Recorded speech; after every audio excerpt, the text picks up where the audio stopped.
Welcome back. We're here with Jim from New Strategy. Jim, how are you? I'm good, mate. How are you? I'm doing well. I'm very excited to have you on the podcast. You are a very successful man, and I think you're going to be able to share some very good wisdom with us today. So thank you for coming on. You're very welcome. I've come business cash. You've come very smart. I don't feel very successful in this podcast as you. I'll be honest. Well, I think that just shows that you don't need. I think once you cross a certain level of success, you don't need to look good, right? You just I show up however I want. Fair enough. Yeah. So, how do you think LinkedIn is being underutilized for business?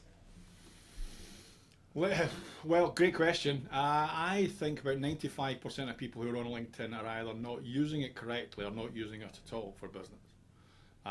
My task is to get as many people as I know into that 5% group that know what the heck they're doing. There's too many spammers on there, people who send you these big long messages, basically say something along the lines of, I'm fantastic, why don't you book a meeting on Calendar Link with me and I can tell you all about me. And then finished talking about me, we can talk about me again, and then maybe me some more. So as a marketing tool and a lead generation tool, it's not used very well at all. The other side of things from that are the number of times I say to people, I help people use LinkedIn a little bit better to grow their businesses and make more money. And what are some? I don't post very often on LinkedIn, and that's the Yeah. mistake. People think I post on LinkedIn and the business will grow. Well, it doesn't. It's not field of dreams. It's not build it and they will come. You actually have to have an outbound strategy as well. Inbound strategy of just posting and expecting your bank account to flourish is flawed. Yeah. And is there any like simple tips and tricks that people can do to increase that LinkedIn activity? Yeah. There are five things you need to do in LinkedIn to be successful. The five things that if you do these, you will be successful in LinkedIn. Number one, identify your ICP, identify your target audience, your ideal client profile. Create an avatar, whatever trick you need to do that. But create an understanding of who you want to actually be connected with. And it's not everyone and anyone with a pulse. Yeah, be as fine-tuned as you possibly can. So, for example, my ICP is someone who is action-orientated, who want results faster than other people. They have a B2B business, so they sell to other businesses.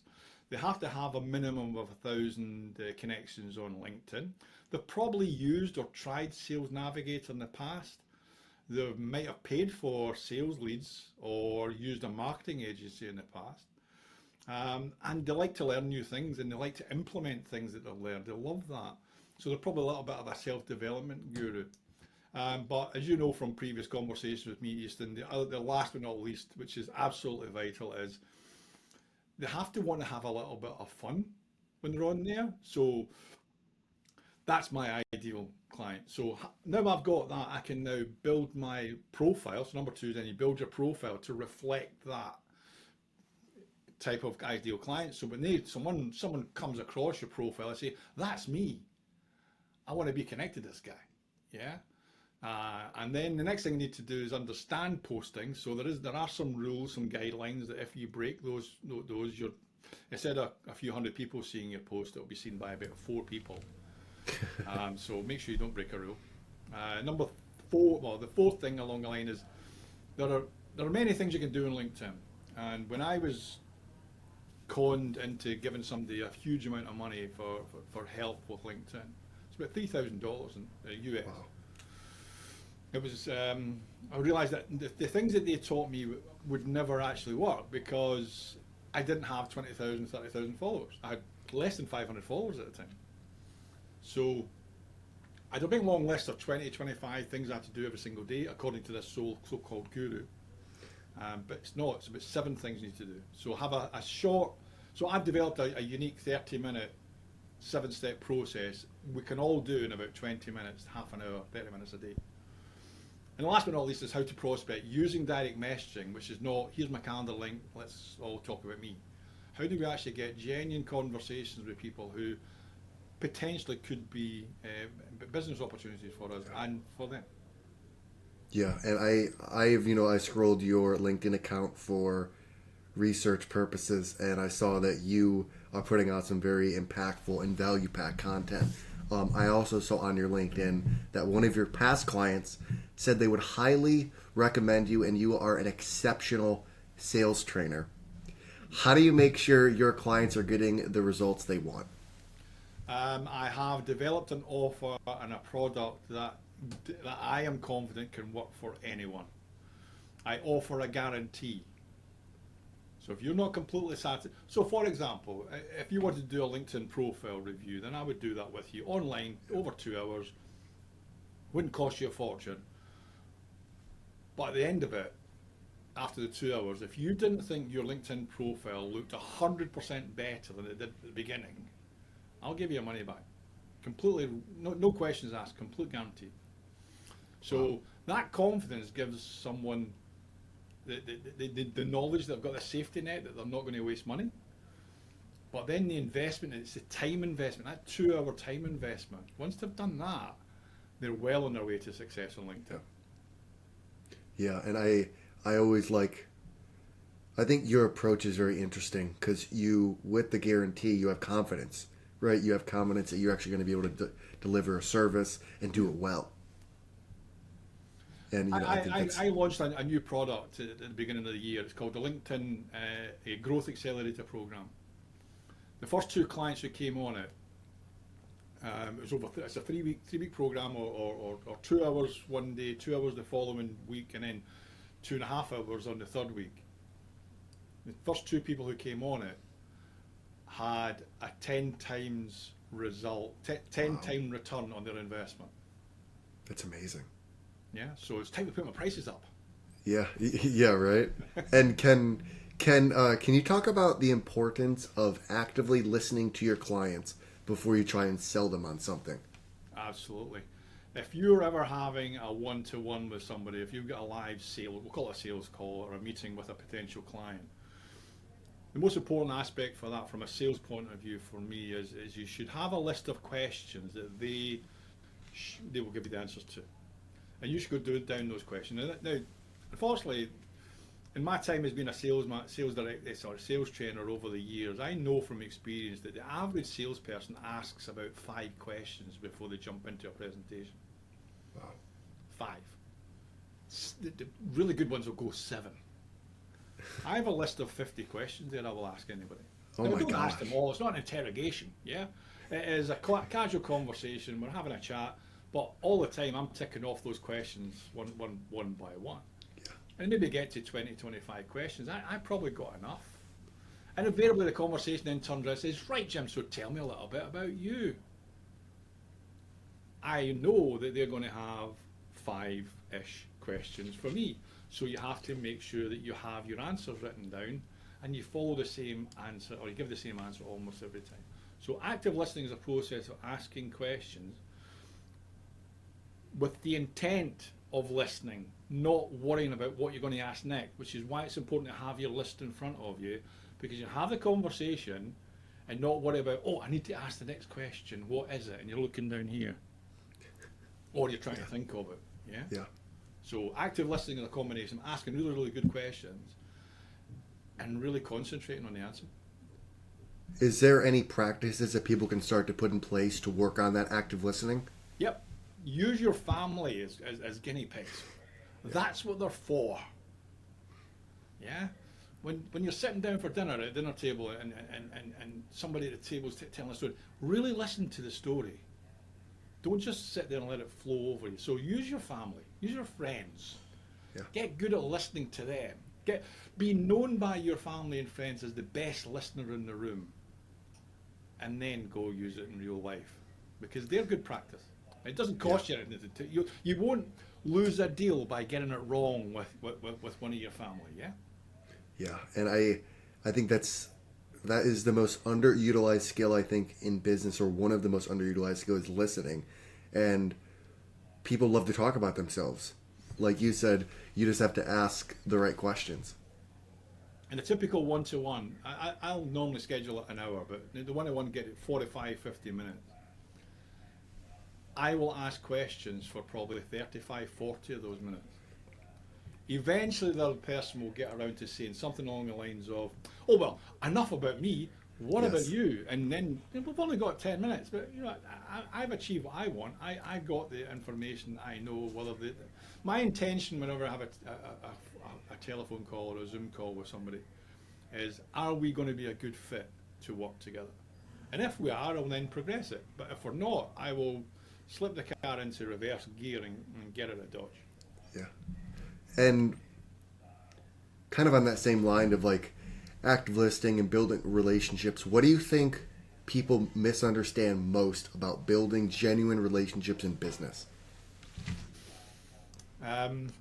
Two aspects for that. There's the so-called professional salespeople, right? And unfortunately, most of those have got salespeople, business development manager, business growth or account manager in their job title, but really they give sales a bad name because all they're interested in is the commission. All they're interested in how much money they can make off of it. And then you flip that around and then you go to the amateur salesperson. This is the business owner who perhaps is really, really good at doing what they do. They build websites, really good at building websites, but their sales skills are actually quite low, to the point where they hate sales. They consider sales to be a profanity. That word is a bad word, right? So they would do anything other than sell. And they say, "Oh, I never sell. People come to me." So having the right skills helps both the amateur and the so-called professional be better at what they do. There are very, very few really, really good sales professionals in the world. Unfortunately, the rest give us a bad name, I'm afraid. So learn the skills. If you don't have the skills, find somebody who does and learn from them. And it's not about closing techniques. It's not about objection handling. That's the Wolf of Wall Street. That doesn't work. Yeah. Yeah, it's understanding the client has a problem. Can I fix it? Yes, I can. I have a solution for that. This is how it would work. This is how much it costs. This is how long it will take. Do you want this, or do you want to keep looking? If you want to keep looking, that's fine. Yeah. No, this is where the con men out there will try and close every single deal, whether they can help the client or not. They just want the money. Remember, I said earlier, I spent $3,000 on training that wouldn't work because I only had 500 connections. It would work if you had 20,000. So that person who took my money really should have said, "Jim, this is not going to work for you. You've not got enough connections."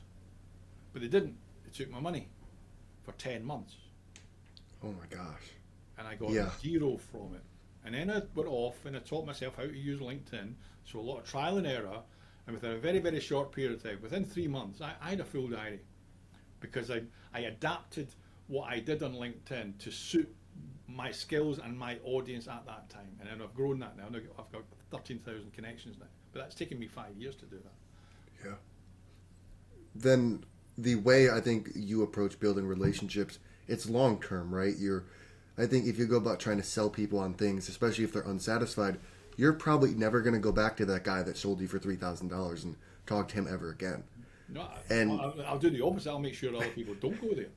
yeah. So now he just hurt his long-term growth. Like you might make quick money in the short term, but you're going to lose out on the long-term money and the long-term relationships and connections with people, which should bring you more opportunities than that quick $3,000 sale that he sold you on.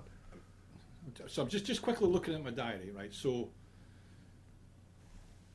this week I've closed 4 sales with people who I've never met before, or I've just met recently on LinkedIn, right? I've got 3 existing clients who have now booked more sessions with me, or have now taken another program with me, so they've upsold themselves. And I've got 2 clients who I worked with in the past, one of which was, we stopped working before lockdown, so 2019.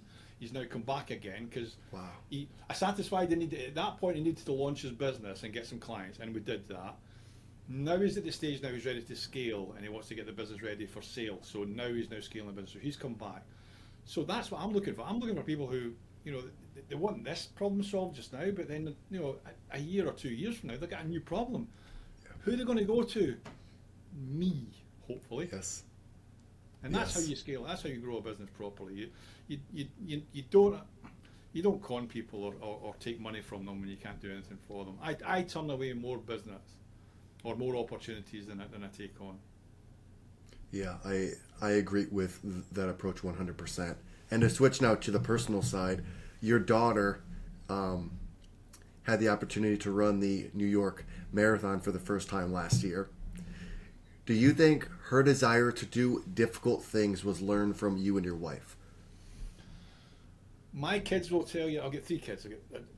I've got three children. I've got a son, a daughter, and a princess. All right.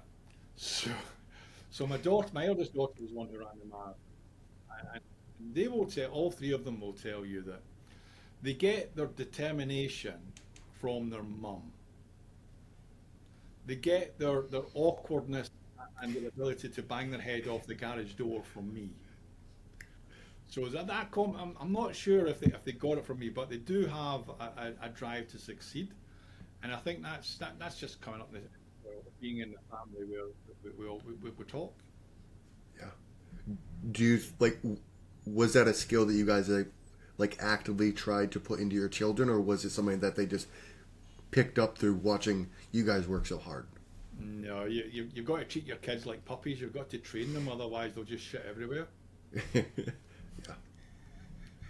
You want to edit that out, but that kids need help, and you, yeah, we're very, very careful. We use what we did, and there's certain phrases and things that we have around our house that we laugh about, but actually it's instilling some discipline within it. My youngest daughter was a competitive swimmer for a long time. She got injured, and she had to stop swimming a few years ago. And she was at school. I'm trying to put it in American terms. So she would have been in ninth grade or 10th grade, using your terms. And she was training 7 days a week. She was training twice a day, most days, first thing in the morning, and then after school at night, and then going home, having her dinner, and then doing homework, and then going to bed. And she fell asleep. She regularly fell asleep in class. Now, the teacher's assumption was that she was a typical teenager who was up all night on Facebook or Instagram or whatever it was, and talking to her friends all night, and that's the reason why she was falling asleep. It wasn't because she was training. So she explained to the class one day, I get up at 4 o'clock, I have my first breakfast, I go back for a nap until 4:45, I get up, my dad takes me to training, he picks me back up at 7:30, I have my second breakfast in the car on the way home, I get changed, get my school bag ready and go for the school bus. I'm in school from 8:45 until 10 to 4. 10 to 4 my dad picks me up, takes me to my second training, which I'm there till 7:30, come home, and the teacher was like, Yeah. and the teacher said to her, says, how do you manage that? And at the age she was, in the ninth grade, she said, well, I can't remember the teacher's name, but Mr. Smith. So, Mr. Smith, you can either live your life with discipline or you can live it with disappointment. Love that. Now, I don't remember telling her that, but somewhere it went in. Yes. That's beautiful. And I think with your hard work and with your determination, I think it definitely shed off onto her. And she's like, wow, look at my dad. I'm so proud of him. Look at what he's achieved. Like, it's maybe like I can do that. So, I think that's beautiful. And what is something that you want to be remembered for? Well, what am I? I don't know. Think. I just want people to think that I helped rather than I sold. I want them to know that if they come to me with a problem, I'm going to solve that problem first, and then figure out should I get some remuneration on the way back. I like to give as much value on a first call with people as I possibly can. I want them to get to the point where they actually think, I've had so much value out of this free telephone call or Zoom call. I wonder how much I'll get if I give them money. So help first, get paid second. I love it. I have two more questions for you, Jim. If you could have dinner with two people one person from the past and one person from the present, who would it be and why?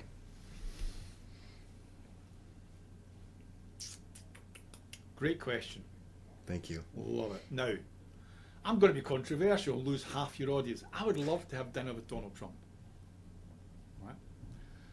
So I can ask him what he really thinks on a one-to-one, Yeah. rather than what he puts out there. Right? Mm-hmm. So I think there's two Donald Trumps. Right? And the person from the past is probably someone like Mother Teresa, and just say, did you fulfill everything you wanted to do in your life? What was missing? What did you leave undone? Yeah. That kind of thing. Yeah, I love it. One more question for you, Jim. Why did you decide to partner with us and offer the discounts? Pure and simple because you've got a fantastic product. Yeah. Thank you. You're paying it forward, I believe. And I wish you all the success. And the more successful you become, the more successful I become. So it's a win-win. Yeah, that's our goal. Is why can't we all win together? That's our mindset. So thank you for those kind words and being a partner.